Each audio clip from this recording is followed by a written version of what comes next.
पीले दांत वाली बहू। रंजना कभी ब्रश नहीं करती थी।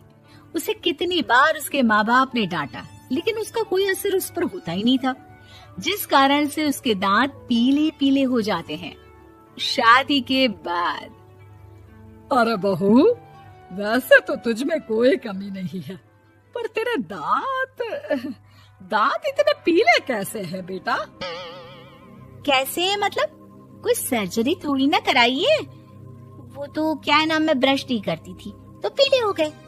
अब क्या करूं? आप कहें तो लाल करवा लूं या फिर काले? यार ये क्या है, क्यों माँ से लड़ रही हो? लड़ रही हूँ? अरे मैं लड़ रही हूँ या ये बोल रही है कि दांत पीले हैं, पीले। अरे तपस्या थोड़ी ना की है इन्हें पीले करने के लिए। बकायदा ब्रश नहीं किया है 20 साल तक, तब जाकर। छी, कैसी बात कर रही हो? ये उस वक्त तो पीले नहीं थे जब हम लोग तुम्हें देखने आए थे। अरे तब साफ करवा लिया होगा डेंटिस्ट के पास जाकर। अब देखो कैसे पीले पीले लग रहे हैं। रंजना सास की तरफ गुस्से से देखती है। फिर शुरू हो गई पीले पीले पीले। अरे पीले तो तब भी थे जब मेरे हाथ का रसगुल्ला उड़ा उड़ा कर खा रही थी और बोल रही थी, लड़की नहीं गुणों का खजाना दे रहे भाई साहब आप। खैर, अब वो लोग करते भी तो क्या करते, पीले दांत वाली बहू पल्ले पड़ी थी तो झेलना तो था ही। एक दिन कीर्तन में रंजना गाना गा रही थी। अरे कमला बहन, माँ का द्वार है, यहाँ तो सब शुद्ध होकर आते हैं, फिर अपनी बहू को ब्रश भी नहीं करवाती तुम। दूर से पीले पीले दांत भक्ति में बाधा उत्पन्न कर रहे हैं। अरे कोई 2 साल की बच्ची थोड़ी ना लेकर आई हूँ मैं बहू बनाकर। अच्छी खासी लड़की है, अरे कैसे करवाऊं ब्रश? ये तो उसे खुद करना चाहिए ना। अब माँ बाप तो इसके जैसे तैसे निपटा दिए, ये नहीं सोचा कि सास कैसे संभालेगी। सास बहू को लेकर घर आ जाती है, लेकिन सोच लेती है कि अब इसे लेकर कहीं नहीं जाएगी। अगले रोज बहू कहती है, अरे क्या हो गया, मंदिर नहीं जाना क्या? कीर्तन का वक्त हो रहा है। मेरी मधुर वाणी से कान्हा जी जागते हैं और सोते हैं। आप तो जानती है ना उनकी भक्ति में कितना मन लगता है मेरा। वो क्या है ना, तबीयत ठीक नहीं लग रही है मेरी, आराम करूंगी मैं। तबीयत ठीक नहीं लग रही? अभी तो मिथुन के गाने पर नाच रही थी आप, और अब बोल रही है कि तबीयत ठीक नहीं लग रही। अरे भक्ति में मन लगा लो सासू माँ, ऊपर जाना है, क्या मुंह दिखाओगी आप? हाँ? सास को बहू की बात पर गुस्सा आ जाता है। मैं क्या मुंह दिखाऊंगी, इसकी चिंता तो ना कर, समझी? अपने मुंह की चिंता कर, जो ये पीले पीले दांत लेकर हर जगह पहुंच जाती है। पता है लोग कितना मजाक बनाते हैं। ना जी ना, मैं नहीं जाना कहीं तेरे साथ। तो ये बात है, कोई ना, मत जाओ, मैं अपने कमरे में ही बैठकर भक्ति कर लूंगी। ऊपर वाला दांत थोड़ी ना देखता है, मन देखता है, भावना देखता है। और अरे बस बस, तू सब कुछ दिखा, बस ये सफेद चमकदार दांत ना दिखाना किसी को, है? जा यहाँ से। बहू को सास की बात का कोई फर्क नहीं पड़ता, वो तो जैसी थी वैसी ही रह जाती है। सुबह नहाकर किचन में खाना बनाना, फिर खाना खाना, कीर्तन भजन करना और सो जाना। एक दिन, माँ जी मैं सहेली के घर जा रही हूँ, शाम को लेट आऊंगी। हाँ हाँ तो जाना, मैंने कौन सा तेरी आरती करनी है घर पर बैठकर।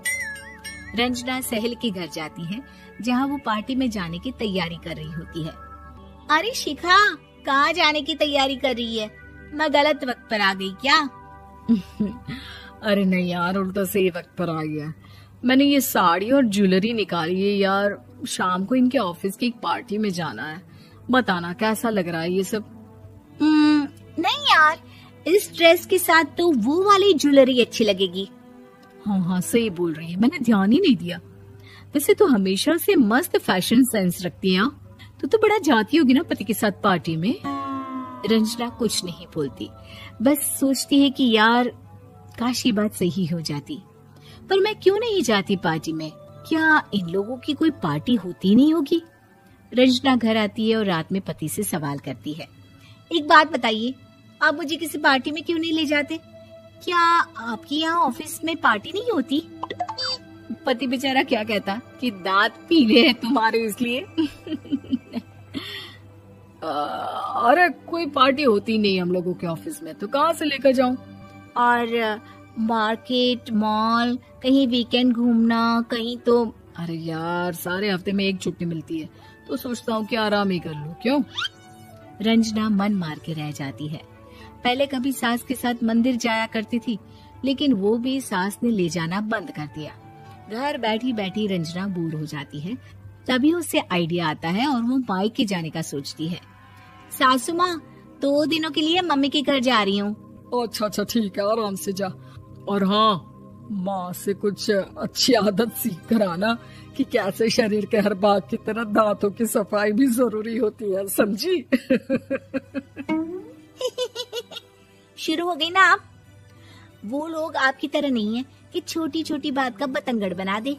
उन लोगों के लिए मैं मायने रखती हूँ, ना कि मेरे पीले पीले दांत। रंजना माँ को बिना बताए उन लोगों को सरप्राइज देती है, लेकिन जैसे ही वो दरवाजे पर पहुँचती है, अंदर देखती है कि घर वाले कहीं जा रहे होते हैं। अब माँ, काश रंजना दीदी के दांतों वाली प्रॉब्लम नहीं होती, तो वो भी हम लोगों के साथ चलती ना बुआ जी की बेटी की शादी में। हाँ बेटा, लेकिन अब उसे कौन समझाए कि उसको उसके पीले दांत नहीं दिखते, लेकिन उसके आसपास के लोगों को कितना एम्बैरेसिंग फील कराते हैं। मुझे तो कितनी बार उसके स्कूल की टीचर ने शिकायत की कि उसके साथ कोई लड़की बैठना भी नहीं चाहती, और ना ही कॉलेज में कोई उससे बात करना चाहता था। लेकिन पता नहीं क्यों उसे ये बात समझ में ही नहीं आती। कोई कमी नहीं है उस लड़की में, बस यही कि दांत पीले हैं। वो तो भला हो जीजा जी और उनकी माँ का, जो दीदी को जैसी है वैसे ही रखा हुआ है। रंजना को अपने घर वालों की बात सुनकर बहुत दुख होता है। वो सोचती है कि वो क्या करे, लेकिन फिर वो सीधा डेंटिस्ट के पास जाती है, अपने दांत चमकाती है और कसम खाती है कि वो रोज ब्रश करेगी। अरे क्या हो गया? तुम तो 2 दिनों के लिए गई थी ना, पर कोई ना, अच्छा है, चलो आ गई तो। रंजना सास के सामने आकर खड़ी हो जाती है और पूरी स्माइल करती है, उसके चमकदार दांतों को दिखाती हुई। हैं? चले मंदिर? माँ, मुझे माफ कर दीजिए, मैंने आप लोगों को बहुत एम्बैरेसिंग फील करवाया। मैं आज से रोज ब्रश करूंगी।